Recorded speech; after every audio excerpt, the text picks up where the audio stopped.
بسم اللہ الرحمن الرحیم۔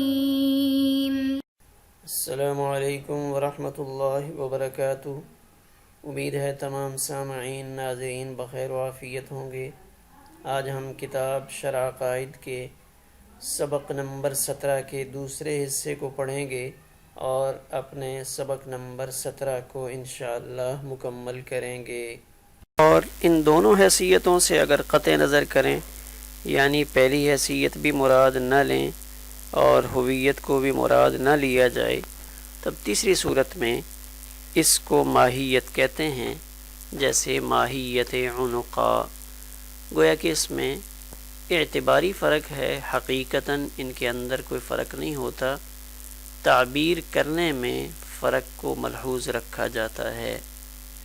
فَإِن قِيلَ، اس عبارت میں شارح ایک اعتراض اور اس کا جواب دے رہے ہیں۔ اعتراض یہ ہوتا ہے کہ جب حقیقت متحقق کے معنی میں ہے، تحقق، ثبوت، وجود اور کون، یہ چاروں الفاظ مترادفہ ہیں، آپ کے بقول یہ ایک دوسرے کے قائم مقام ہو سکتے ہیں، یعنی سب کا ایک ہی معنی ہے، تو حقائق کا لفظ بمعنی ثابتات ہوا اور لفظ اشیاء بمعنی موجودات کے ہوا، اور موجود کا لفظ ثبوت کے مترادف ہے، تو اشیاء بھی ثابتات کے معنی میں ہوا۔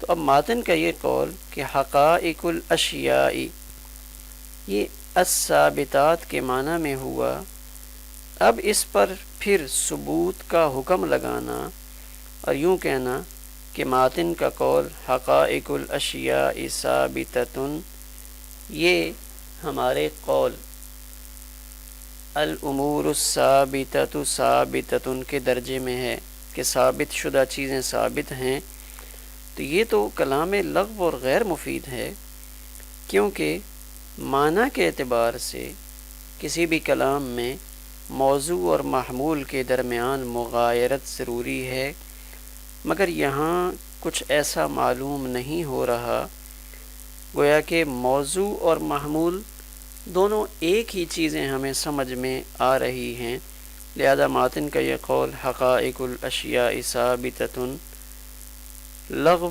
اور کلام غیر مفید ہوگا۔ یہ اعتراض کا خلاصہ ہے۔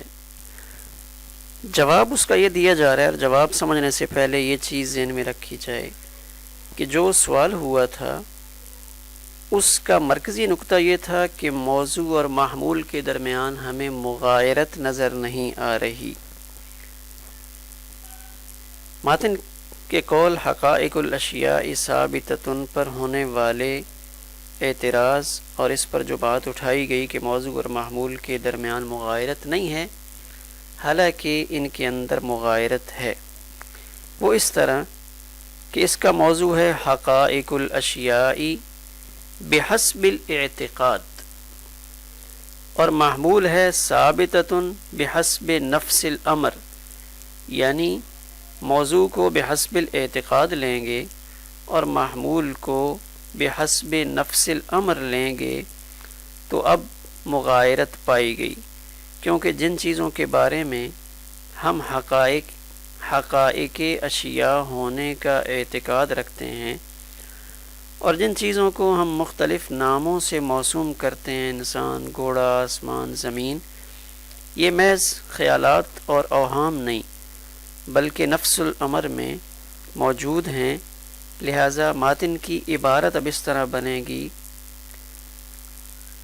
حقائق الاشیاء ثابتۃ، اس کی تقدیری عبارت اس طرح کہلائے گی الثابتات فی اعتقادنا، یہ موضوع بن جائے گا، ثابتۃ فی نفس الامر یہ محمول بنے گا، یعنی جو چیزیں ہمارے اعتقاد میں ثابت ہیں وہ نفس الامر میں موجود ہیں، تو گویا کہ موضوع اور محمول کے درمیان مغایرت معنوی اعتبار سے پائی گئی۔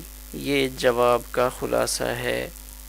اس جواب کی تائید میں شارح ایک قول بھی پیش کر رہے ہیں کہ جیسے واجب الوجود موجود کا قول کیا جاتا ہے، جس میں موضوع اور محمول بظاہر ہمیں متحد نظر آتے ہیں کہ واجب الوجود اور موجود، واجب الوجود موضوع ہے، موجود اس کا محمول ہے، بظاہر یہ دونوں ایک جیسے نظر آتے ہیں، مگر یہ کلام مفید ہے اس وجہ سے کہ اس کا موضوع واجب الوجود بحسب الاعتقاد ہے اور اس کا محمول موجود بحسب نفس الامر ہے.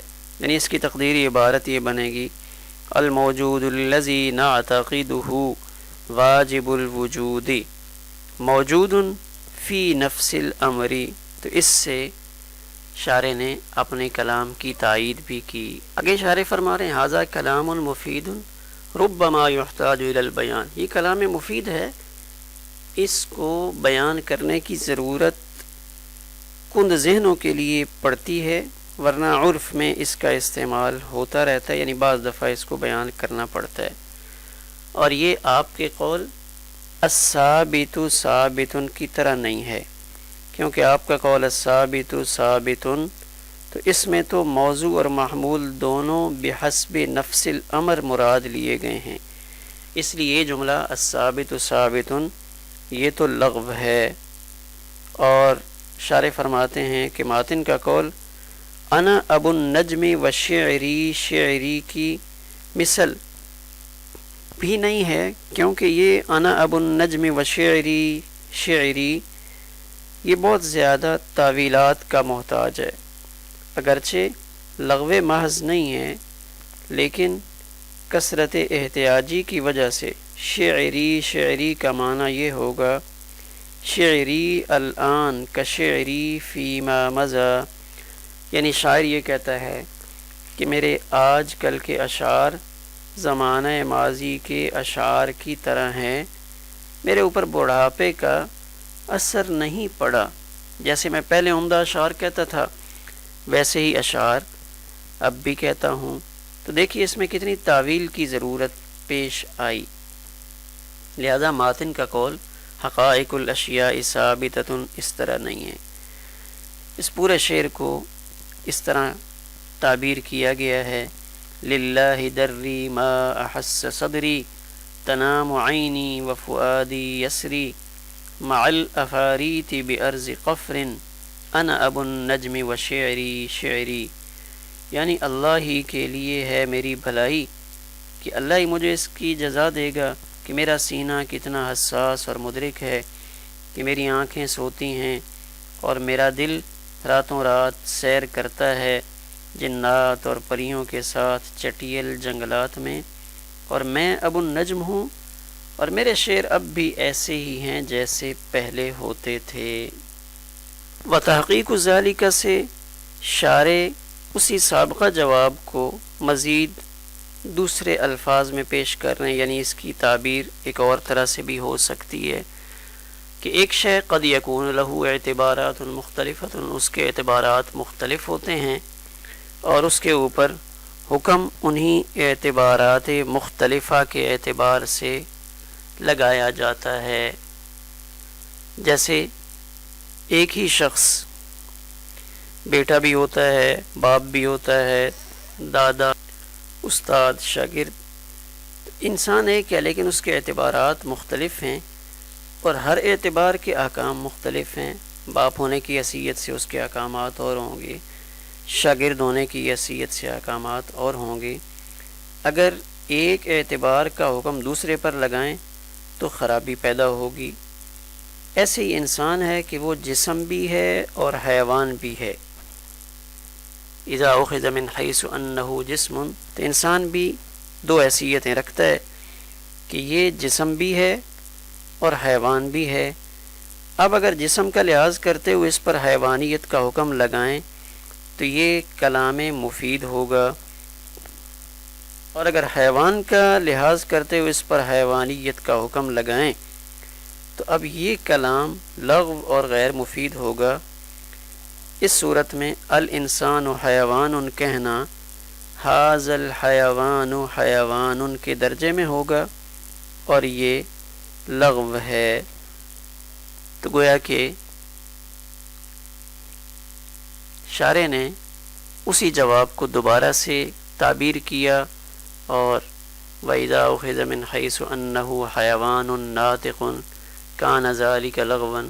تو خلاصہ یہ ہوا کہ ایک چیز میں جب کئی اعتبارات ہوتے ہیں تو ایک اعتبار کا حکم دوسرے اعتبار پر لگانا کلام کو خراب کرتا ہے۔